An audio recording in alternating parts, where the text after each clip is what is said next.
I have no idea what treasures may be stored up there. I'll certainly consider making you a gift of whatever you discover if it isn't some very valuable antique." Carolyn smiled and turned to Maggie. "Let's start right away." And she asked her mother, "Which room is it?" "My, we're suddenly in a great hurry," Elizabeth said, amused.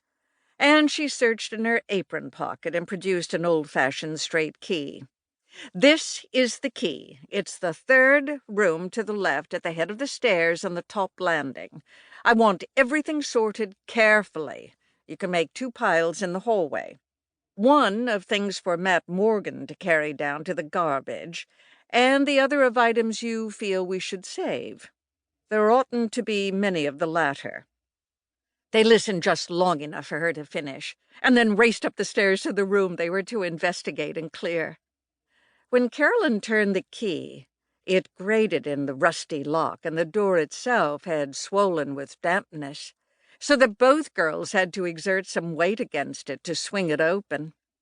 When they finally did get it open, they saw a good-sized room with the shades drawn, to leave it in semi-darkness, and with almost every inch of it filled with dust-covered ancient furniture and wooden storage cases. The stench of age reeked in the room, and Maggie hastily went over and battled with the window sash until she had it raised. Then she swung open the shutters to allow daylight to enter. She turned to Carolyn. "It's been some time since this room has been aired." "Years," the other girl agreed, staring around her. She went over and studied a cardboard label tacked on one of the boxes.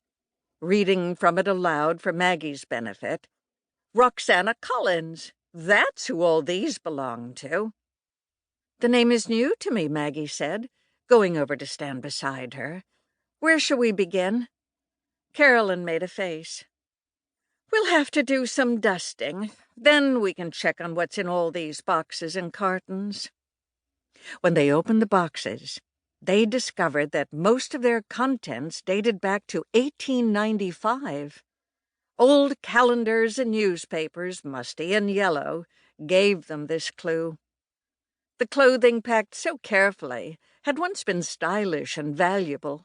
Now it smelled of age and was creased from being boxed for years and ridiculously out of date.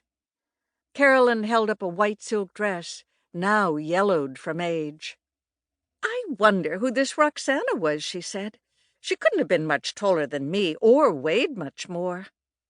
Maggie, on her knees by an open wooden box, studied the dress the other girl was holding up.